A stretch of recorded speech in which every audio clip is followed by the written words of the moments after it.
नमस्कार दोस्तों, आप सभी का फिर से एक बार हार्दिक अभिनंदन और स्वागत है। आप देख रहे हैं वास्तु विज्ञान एवं भवन निर्माण और मेरा नाम है इंजीनियर मुकेश कुमार झा। बेडरूम की इस कड़ी में आज हम लोग चर्चा करने वाले हैं vastu for pregnancy and conceiving. संतान प्राप्ति के लिए क्या वास्तु टिप्स हो सकता है? कभी-कभी क्या होता है कि हम लोग मेडिकली फिट होते हैं, कपल्स मेडिकली फिट होते हैं, कोई प्रॉब्लम नहीं है, लेकिन कभी-कभी संतान प्राप्ति में, प्रेगनेंसी में प्रॉब्लम आता है। तो हम लोग समझते हैं आज वास्तु के हिसाब से, वास्तु साइंस के हिसाब से, कहीं हमारे घर के वास्तु में तो प्रॉब्लम नहीं है। तो आज चलिए हम लोग उसी पर वीडियो शुरू करते हैं। सबसे पहले हम देखते हैं कि कपल्स जो पति-पत्नी हैं, उनका कमरा कहाँ होना चाहिए? वास्तु के हिसाब से, साइंस के हिसाब से मान लिया जाए ये कोई कंस्ट्रक्शन है, जिसमें ऊपर में उत्तर है, नीचे दक्षिण है, राइट हैंड पर पूरब है और लेफ्ट हैंड पर पश्चिम है। पूरे कंस्ट्रक्शन को, पूरे मकान को, पूरे बिल्डिंग को मैंने 9 पार्टों में बाँट दिया है। तो सबसे अच्छा जगह कौन-सा रहेगा?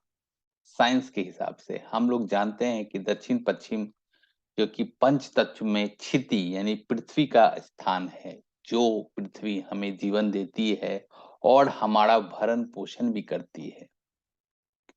जैसे पृथ्वी में बीज से नए पौधे उगते हैं, उसी तरह अगर इस स्थल पर कपल्स रहते हैं, तो प्रेगनेंसी के लिए बहुत अच्छा माना जाता है, साइंस के हिसाब से, वास्तु के हिसाब से। मान लिया जाए ये हमारे पास ऑप्शन अवेलेबल नहीं है, तो एक और ऑप्शन हो सकता है ठीक दक्षिण का स्थान हो सकता है और ठीक पश्चिम का स्थान हो सकता है। तो दक्षिण दिशा भी अच्छा माना जाता है। ये मंगल गृह यानी कि मार्स का स्थान है, जिसके कारण यहाँ पति-पत्नी को संतान प्राप्ति के लिए साहस, शक्ति और ऊर्जा मिलती है। चूँकि ये अग्नि कोण के नज़दीक में है, तो यहाँ पर थोड़ी-सी एडिशनल अतिरिक्त ऊर्जा मिलती है।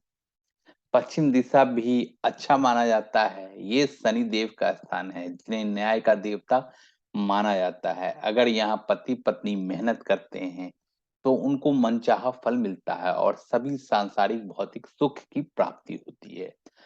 तो प्रेगनेंसी के लिए, कंसीविंग के लिए ये 3 जगह वास्तु के हिसाब से, साइंस के हिसाब से बहुत ही अच्छा माना जाता है। मान लिया जाए किसी कपल्स का बेडरूम यहाँ नहीं है, उनको प्रेगनेंसी नहीं हो रहा है, तो हो सकता है उनका बेडरूम कहीं और है। तो हम लोग अभी देखते हैं कि कपल्स का बेडरूम कहाँ नहीं होना चाहिए उसी कंस्ट्रक्शन में जो नॉर्थ ईस्ट है, जो ईशान कोण कहलाता है, उत्तर-पूर्व, ये जल तत्व है, हम लोग सभी जानते हैं। यहाँ बहुत ज़्यादा मैग्नेटिक एनर्जी जनरेट होता है। इसके कारण लड़कियों को यहाँ शारीरिक प्रॉब्लम, प्रेगनेंसी प्रॉब्लम, मिसकैरेज भी हो सकता है, इसलिए यहाँ कपल को नहीं रहना चाहिए। तो नॉर्थ ईस्ट में तो कभी नहीं रहना चाहिए, ये ज़हर है दोस्तों, क्योंकि यहाँ पर साइंस के हिसाब से मैग्नेटिक एनर्जी बहुत ज़्यादा जनरेट होती है। उत्तर-पश्चिम जो है ये वायु तत्व है, ये वायु में चंचलता भी होती है, जिसके कारण यहाँ रहने वालों में आत्मविश्वास की थोड़ी-सी कमी रहती है और ठहराव भी नहीं रहता है, स्थिरता भी नहीं रहती है, इसलिए प्रेगनेंसी यहाँ होने में प्रॉब्लम होती है। तो ये भी कमरा नहीं होना चाहिए।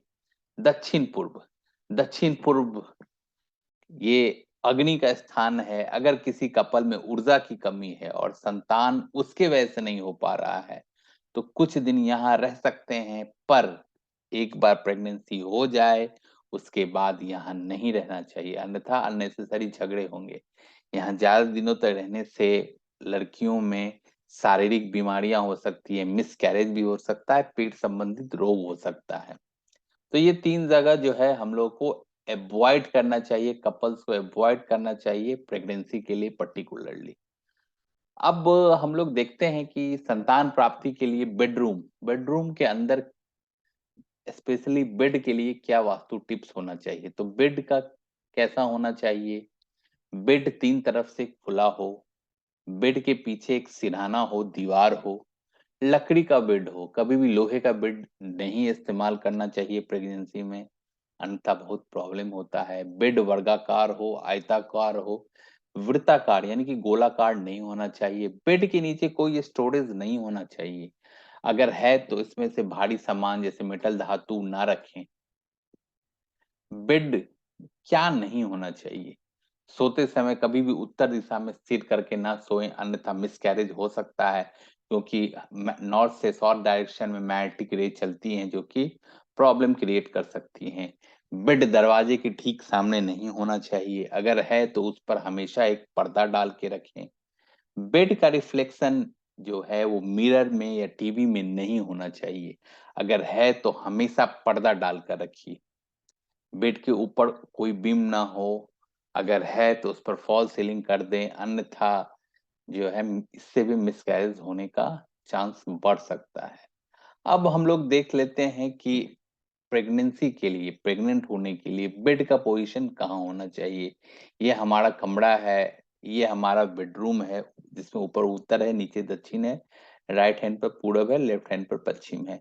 तो सबसे अच्छा जगह माना जाता है कमरे के दक्षिण पश्चिम में अगर बेड हो तो। सोते समय कोशिश करना चाहिए कि सिर आपका दक्षिण की तरफ हो और पति को पश्चिम की तरफ सिर करके सोना चाहिए, पश्चिम की तरफ सोना चाहिए। सिर तो दक्षिण ही होना चाहिए, लेकिन पति को पश्चिम की तरफ सोना चाहिए, जैसा कि फोटोग्राफ में दिखाया जा रहा है। हम लोग एक और पोजीशन उसी कमरे में देख लेते हैं। अगर पोजीशन एक नहीं बन रहा है तो उसी कमरे में जो है वो दक्षिण पश्चिम में ही बेड होना चाहिए। सोते समय सिर पश्चिम हो सकता है। अब बहुत सारे लोग बोलेंगे कि पश्चिम की तरफ सिर करने से सूर्य देव नाराज हो जाएंगे। तो मैं बताऊं दोस्तों, ऐसा नहीं है। रात्रि के समय सूर्य देव पश्चिम में ही रहते हैं, तो आप पश्चिम की तरफ सूर्य करके सो सकते हैं। वास्तु के हिसाब से कोई परेशानी नहीं है। पति को दक्षिण की तरफ सोना चाहिए, जैसा कि फोटोग्राफ में दिखाया जा रहा है। बेड कहाँ नहीं होना चाहिए? अगर आप प्रेग्नेंट नहीं हो रही हैं तो आप ध्यान करके देखें कहीं आपका बेड अग्निकोण में तो नहीं है। कहीं आपका बेड अग्निकोण में तो नहीं, अग्निकोण यानी कि दक्षिण पूर्व में तो नहीं है। तो वहां प्रेगनेंसी संबंधित प्रॉब्लम हो सकती है। तो अग्निकोण में तो कभी नहीं होना चाहिए। कहीं उत्तर की दिशा में तो नहीं रखा है, जिसके वजह से मैग्नेटिक जो रे आ रही है उत्तर से वो हमारे शरीर के मैग्नेटिज्म में अपोजिट डायरेक्शन में टकराव के वजह से जो है कंसीविंग में प्रॉब्लम होता है। कहीं आपका बेड वायव्य कोने में तो नहीं है, उत्तर पश्चिम में तो बेड नहीं रखा है। अगर इन पोजीशन में बेड रखा है तो प्रेगनेंसी होने में प्रॉब्लम आ सकता है या मिसकैरेज हो सकता है। अब हम लोग देख लेते हैं कि कमरे का रंग, जैसा हम लोग जानते हैं कि रंग वास्तु में बहुत महत्वपूर्ण स्थान रखता है। तो कमरे का रंग कैसा होना चाहिए? सफेद, पीला, हल्का हरा। मैंने हमेशा बताया है, मैंने कलर पर एक वीडियो भी बनाया, आप लोग सभी जरूर देखिए।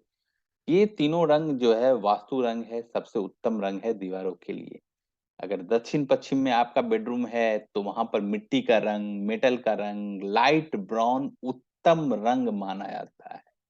हल्का हरा रखने से नए विचार आते हैं, क्रिएटिविटी आती है। खासकर अगर दक्षिण पूर्व के तरफ आपका कमरा है तो वास्तु दोष निवारण के लिए हल्का हरा आप जरूर रखें। आप चाहें तो पर्दा बेडशीट का भी रंग वास्तु अनुसार रख सकते हैं। क्या नहीं होना चाहिए, क्या नहीं करना चाहिए? कभी भी आसमानी नीला, स्काई ब्लू ब्लू या पानी का रंग इस्तेमाल नहीं करें। ये अग्नि, क्योंकि पानी क्या करेगा, अग्नि जो लेडीज में एक फायर होता है उसको शांत कर देगा, उस ऊर्जा को खत्म कर देगा, जिससे प्रेगनेंसी होने में प्रॉब्लम हो सकता है। डार्क रंग, काला रंग, लाल रंग ना हो। अभी मेरे एक मित्र ने कहा कि नए कपल हैं, लाल तो प्रेम का रंग है, तो प्रेगनेंसी के लिए अच्छा होगा। तो मैं बताऊं मित्रों, लाल तो प्रेम का रंग है, लेकिन लाल तो खून का भी रंग है। तो लाल से एग्रेशन हो जाएगा, आपको थोड़ा सा शारीरिक प्रॉब्लम हो सकता है। तो अधिक लाल भी परेशानी का कारण बन सकता है। लाल कलर का आप जो है बॉर्डर लग कर सकते हैं, बेडशीट रख सकते हैं, लेकिन हर जगह लाल ना करें। इसीलिए हर जगह एक सा रंग भी नहीं करना चाहिए। दीवारों का, छतों का, पर्दा, बेडशीट का, सब का रंग अलग अलग होना चाहिए। इस बात का आप जरूर ध्यान दें। अब हम लोग देखते हैं मकान में ये सारे जो मैंने अभी टिप्स बताए वो सब तो हैं, लेकिन फिर भी प्रेगनेंसी नहीं हो रहा है, तो पूरे मकान को हम लोग चेक करेंगे। सबसे पहले ईशान कोण चेक करते हैं। ये हमारा मकान है, ये हमारा घर है, ये हमारा कंस्ट्रक्शन है। हम लोग सभी जानते हैं ईशान कोण है उत्तर पूर्व का कोना। अगर ईशान कोने में कोई वास्तु दोष है तो उसका निवारण हम लोग कर सकते हैं। कैसे? मिट्टी के एक बर्तन में जो है पानी रख के। घर का उत्तर पूर्व जो रहना चाहिए, हम लोग सभी जानते हैं ईशान कौन है और कैसा होना चाहिए। देवताओं का स्थान है, तो ये साफ सुथरा होना चाहिए। यहाँ शौचालय, टॉयलेट, किचन, रसोई नहीं होना चाहिए। और अगर कहीं वास्तु दोष है और प्रेगनेंसी में प्रॉब्लम आ रहा है, तो आप उस कमरे के उत्तर पूर्व में या आप पूरे प्लॉट के उत्तर पूर्व में एक मिट्टी का पात्र, मैं बार बार मिट्टी का पात्र बोल रहा हूँ, मिट्टी के पात्र में गुलाब जल रखें, इत्र वाला जल रखें। कभी भी प्लास्टिक या अन्य बर्तनों में ना रखें। हर दिन सुबह में ये जल बदलें, पुराना जल किसी पौधे में डालें और ताजा गुलाब जल इसमें रख दें।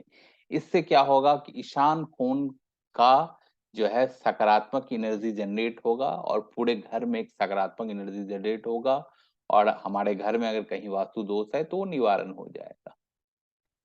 एक ईशान कोण में एक जगह और होता है दोस्तों, जिसको कि कहते हैं पर्जन्य ऊर्जा स्थल, ऊर्जा क्षेत्र। उसका भी वास्तु दोष निवारण हम लोग देख लेते हैं कैसे करते हैं। सबसे पहले देखते हैं कि पर्जन्य है जगह क्या है। तो ये जो पर्जन्य है, ये पूर्व द्वार 2 के देवता हैं, जो उर्वरता को नियंत्रित करते हैं। जैसा कि फोटोग्राफ में आप देख पा रहे हैं, पर्जन्य ऊपर से उत्तर से दूसरे नंबर का जो जगह है, अगर पूरे प्लॉट को 9 पार्टों में हम लोग बांट देते हैं, तो उत्तर से दूसरा जगह पूरब की तरफ।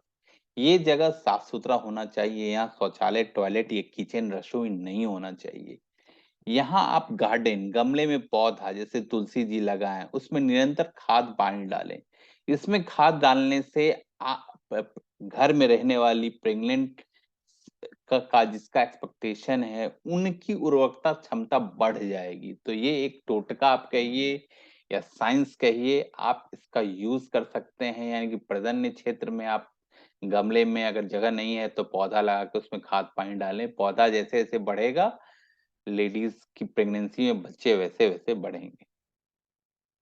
अब हम लोग देख लेते हैं कि और क्या करना चाहिए। बाल गोपाल, प्रेगनेंसी के लिए हमें घर में सकारात्मक ऊर्जा बनाना जरूरी है, और जैसा ऊर्जा हमारे आंखों को हम जैसा देखते हैं वैसा ही हमारे साथ घटित होता है। तो बाल गोपाल का फोटोग्राफ आप अपने बेडरूम में लगाएं। अगर कोई धर्म को नहीं मानते हैं, बोलेंगे बाल गोपाल में नहीं लगाऊंगा, तो आप हंसता हुआ कोई बच्चा का फोटोग्राफ लगा सकते हैं।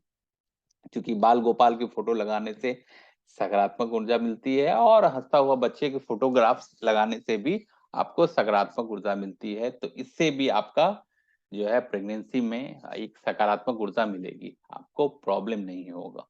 तो ये फोटोग्राफ आप बेडरूम में जरूर लगाएं। नैऋत्य कोण, नैऋत्य कोण बहुत ही इंपॉर्टेंट है। नैऋत्य कोण हम लोग सभी जानते हैं कि दक्षिण और पश्चिम का कॉर्नर है। नैऋत्य कोण दक्षिण पश्चिम का कॉर्नर है, और ये पितरों का स्थान है। पितर, पितर जैन हमारे पूर्वजों का स्थान है। ये साफ सुथरा होना चाहिए। यहाँ शौचालय, टॉयलेट, किचन, रसोई नहीं होना चाहिए। अगर ये गंदा है, साफ सुथरा नहीं है, तो पितर हमसे नाराज हो जाएंगे, और जिसके वजह से वो हमें बच्चे का या प्रेगनेंसी का संतान सुख से हम वंचित रह जाएंगे। उनका आशीर्वाद हमें मिल नहीं पाएगा। इसलिए घर का दक्षिण पश्चिम भाग जो है साफ सुथरा रहना चाहिए। यहाँ कोई गड्ढा भी नहीं रहना चाहिए। हम लोग सभी जानते हैं दक्षिण पश्चिम भाग थोड़ा सा ऊंचा हो, यहाँ सेफ्टी टैंक भी नहीं होना चाहिए। दक्षिण से उत्तर पूर्व की तरफ स्लोप होना चाहिए। तो ये नैऋत्य कोण का में इस तरीके का नहीं होना चाहिए, अदरवाइज संतान प्राप्ति में प्रॉब्लम होती है। अब कुछ कुछ वास्तु टिप्स हम लोग और देख लेते हैं कि पति पति पत्नी के कमरे में, कपल्स के कमरे में क्या होना चाहिए। अगर टीवी, हीटर है कमरे में तो दक्षिण पूर्व में ही रखें। अलमारी दक्षिण पश्चिम दीवार से लगी होनी चाहिए।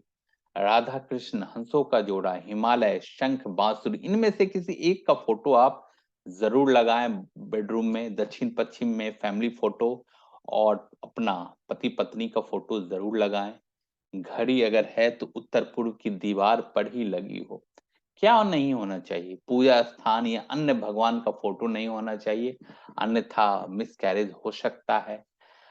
आक्रामक जानवर, कबूतर, युद्ध संबंधी फोटो, सिंगल फोटोग्राफ, कभी भी सिंगल फोटोग्राफ नहीं रखना चाहिए। अगर किसी को अमिताभ बच्चन पसंद है तो उसका फोटोग्राफ लगा लिया, तो ऐसा नहीं करना चाहिए। अमिताभ बच्चन का फोटोग्राफ, उनके कपल्स या फैमिली फोटोग्राफ आप लगा सकते हैं। कृत्रिम फूल कभी ना रखें, कांटेदार पौधा भी ना रखें, ये नकारात्मक एनर्जी को जनरेट करता है। मकड़ी का जाल नहीं होना चाहिए, कोई गंदगी नहीं होनी चाहिए, जूठे बर्तन भी ना रखें, ना वहां बैठ के बेडरूम में खाएं। बेडरूम में पानी संबंधित कोई वस्तु नहीं होना चाहिए, जैसे घड़ा हो गया, फाउंटेन हो गया, इवन कोई फोटोग्राफ हो गया। अब पानी क्या करेगा? तो प्रेग्नेंट लेडी की एनर्जी यानी कि ऊर्जा का नाश कर देगा और अग्नि को शांत कर देगा। इसलिए कभी भी बेडरूम में नीला कलर या पानी संबंधित कोई वस्तु नहीं होना चाहिए। तो दोस्तों, मेरा ये वीडियो आपको कैसा लगा हो, कमेंट करके बताएं। अच्छा लगा तो लाइक करें, अपने दोस्तों, मित्रों, साथियों के साथ शेयर करें, मेरे इस चैनल को सब्सक्राइब करें। आपका दिन शुभ हो। बहुत बहुत धन्यवाद।